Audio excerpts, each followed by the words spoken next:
It's nice to have you here in Vienna again after so many years. I think it's like it's nearly 20 years you've been here. Yeah, 15 I would say. Yeah. Or 15 is long enough. Long enough for sure. Too long. Yeah. You got your 13th album out. Did I get this right? Yeah. It's called "You Are Waltari." Yeah. So so we are Waltari, in fact. Anybody can be Waltari. That's the point, you know. We are more like standing for right attitude for making rock music more than to have like a ego trips of any person or stuff like this. Yeah, I must be kind of leader of the boat, but I definitely, it's not my project, you know. Anybody can bring his idea to the band, and you know, the point is that too many good bands have broken up, you know, for the wrong reasons, if you ask me, you know, that because of the personal disagreements about how to tour or how often to make music or stuff like this. And we didn't want to do that, you know. We wanted to move on and let anybody to be inside the band how they like. And that's why, for example, we are 7-piece in the cover. That are all guitarists who are still in the band but not touring. They still want to be in the band, but it's a very interesting concept. It's like a collective more than a band. Yeah, it's a collective. It's more like you know, a bit like a hip hop collectives or reggae collectives, something like that. You know, it's not a tight lineup anymore, and yeah, I feel very fascinating about that. It's something new in a rock business scene, and that's really what this scene needs now, to my opinion. But you have always been good for surprises, even in the past, and in the 90s. Yeah. So we ended up in the conclusion that this suits to the band's ideology to act like this. So why not? We're gonna have a try. And people really have liked and enjoyed the new album again. So it's a bit maybe kind of returning to the roots in a way, not in a stylish way, but maybe in attitude wise. We wanted to make an album which is very crazy, and that's. I think every album of you was very crazy. Yeah, but in some way. Yeah, some people think that, you know, it depends on who you ask. It was back in the 90s when you were on your high point, like with So Fine or Big Bang, when you gained big success all of a sudden. I think you were in the vanguard of some kind of movement where everybody says, okay, anything goes. We can incorporate every style in the metal. Exactly. Because it doesn't matter anymore. Because the real metal was gone, then was grunge, and then came the crossover thing. I think you opened the floodgate. Yeah, and we definitely will want to continue with that ideology, because I think that rock music is in a kind of crisis at the moment. You know, the business is getting very bad with everybody, and you know. And many bands decide to stay home and do nothing because, you know, that there's not enough money involved in this business or something like that. But you know, we have a kind of feeling still that we have a mission to show people that, you know, it might not need to be about money or about any style or genre or business shit. You just do what you want and have fun. You know, that's what rock music is about. You know. But you like to work with other stuff as well, with theater and musical, and you did something like that with Waltari and with Yeah Die Die thing. Yeah, you know, we had in September we had a new kind of crossover project with a string quartetto and some modern dances. So we played the big venues with this lineup, and people loved it, and then in August we play in Wacken and some big festival cruise stuff and in Germany and stuff like this. And now we come to play in a small venue, which is like as a punk attitude, you know. Yeah. In Vienna. So we just don't want to say no because of the business reasons or something like that, you know. Because we want to try to say fuck off business, you know. It's music, it's not business, you know. Yeah, of course, but many bands are thinking that way.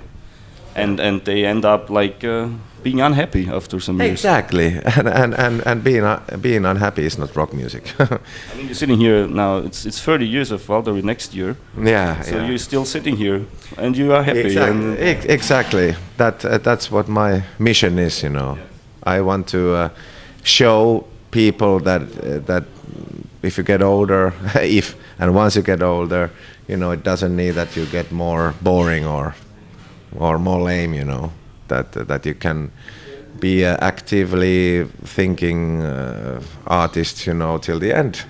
I think it's kind of point of a view thing. Yeah. Not to take business and everything else too serious.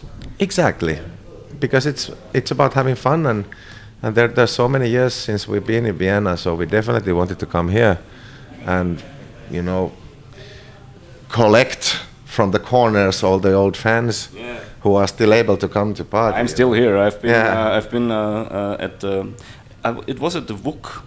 Is a place called Vuk. You have been there with the two Finnish ladies. Yeah. We have this trees at the stage. I remember. Ethno meets metal project. Yeah. This was one cool concept because you took me with the tour bus to the club afterwards. We were going on your very nerves on that evening, I guess. Okay. And I also took my first kid's mother to the tour bus in the same evening too. But you didn't know it yet then. No. It was the first meeting. And I'm kind of proud father of 18-year-old boy. Cool thing. Yeah. I mean, many bands come to Vienna and find their love here, I guess. Yeah, it's a romantic city. Oh.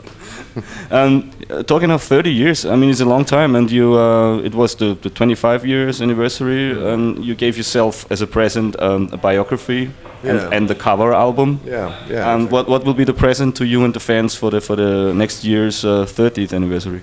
Yeah, to be honest, we have no idea yet, and it's almost a year, so let's see what will happen, if it will happen. But we are now just so happy about touring stuff like this, so we definitely want to concentrate on that, and of course for the new songs, which we should record during the next year. So let's hope we can get something out already for 2016, but it's becoming close. yeah, it's right here. So you have this pool of guitarists you mentioned you can draw from, this collective of people. Is it with the set list? Is it the same story that you just alter the set list as you like, or do you have the same set list every evening with the same guitar players or with other guitar players? Yeah, it depends on, of course, you know, if one is joining in and other is leaving, of course it will be a new set list maybe. Depending on, you know, because most of the guys know all the songs of the guitarist, so it won't be any big difference. So it just depends on who's available. Exactly. So if somebody falls ill, there's another to fill in. Exactly. That's a good concept. The only problem we have now with the drummer that he hurt his knee accidentally, and he was this close that he couldn't even come to the tour. This time he had to go to surgery and stuff like this. So is he with you now, or he's with us now, but he has to leave already. We have a replacement drummer coming for the last 5 shows, unfortunately. But he was a brave guy. He did 10 of the shows. That's rock and roll. That's rock and roll. It's fear as well. It's not only sex and drugs. It's just fear. Yeah. And pain. fear of breaking your knee nowadays more than having a problem with the needles. So you started your first band when you were 11. Yeah. So, is this right? Yeah. That's a really small. It's a long story, but I know you like every kind of music. Yeah. You like electronic music. You like musical music. You like. Do you think? I started from Pink Floyd and Beatles, so maybe that's the reason. Yeah. Yeah. That's also nice. They have almost everything in their catalog. You heard it all. Yeah. Is the 5 years? 5 years of it. Yeah, 5 years older. I was a big fan of Pink Floyd when I was 5 years. I was listening to folklore when I was, but because my grandmother did. Yeah. Okay. The punk came a bit later, and that already gave a totally different aspect to music making. Have you been a punk in the real sense? Yeah. Running around the punk style?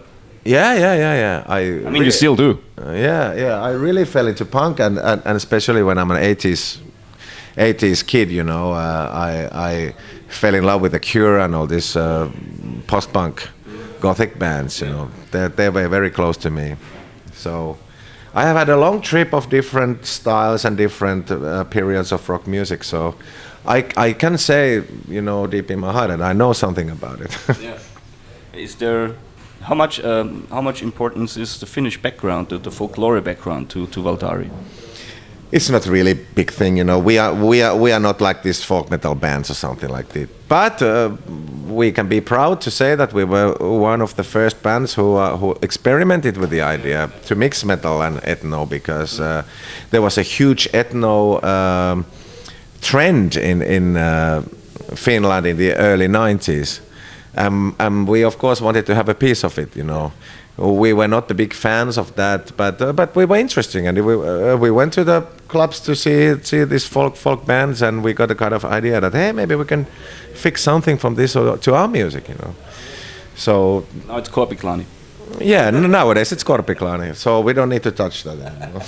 We can go somewhere else. So if the 1980s Kärtsy comes along now, and you see him coming here, would you tell him, come here, I have to tell you something?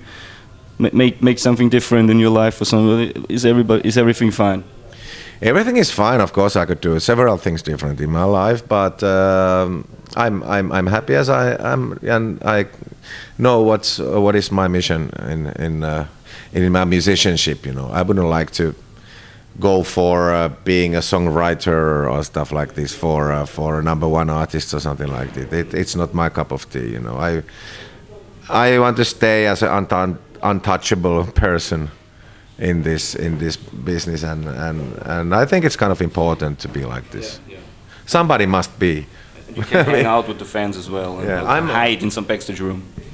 I'm hoping that there will be more bands like this, so we can stop. But still, it's very funny that after these 20 years, we are still kind of unique that's phenomenon. And it's very weird to my taste. So many things happen in between. Yeah. All these, one thing, everything is said in between, like with Marilyn Manson and Rammstein and everything like that. Yeah. You're still here and you're still making exciting music, which is different. Yeah. Exactly. Yeah. That's the point of me and the Waltari. You know, I wouldn't mind to play in a thrash metal band or pop band, but once it's Waltari, it's Waltari, and this is the band's ideology. Yeah. And I'm just kind of a leader man of trying to bring the boat somewhere. I'm not. It's not keeping the kids together. Yeah. I could do it a different way, but now I'm here and I do it this way. Any memories of Vienna? Some funny gig? Any incidents you remember here? Yeah, you know, as I told you, maybe the biggest memory of Vienna is meeting my kid's mother here. So that has been a big thing, and I was hanging around here for many years in the 90s. So this is kind of my one of my hometowns in Europe. Definitely. I haven't been here in the 90s, so I haven't seen you hang around. So it's a pity. I was hanging around in the next to Viper Room.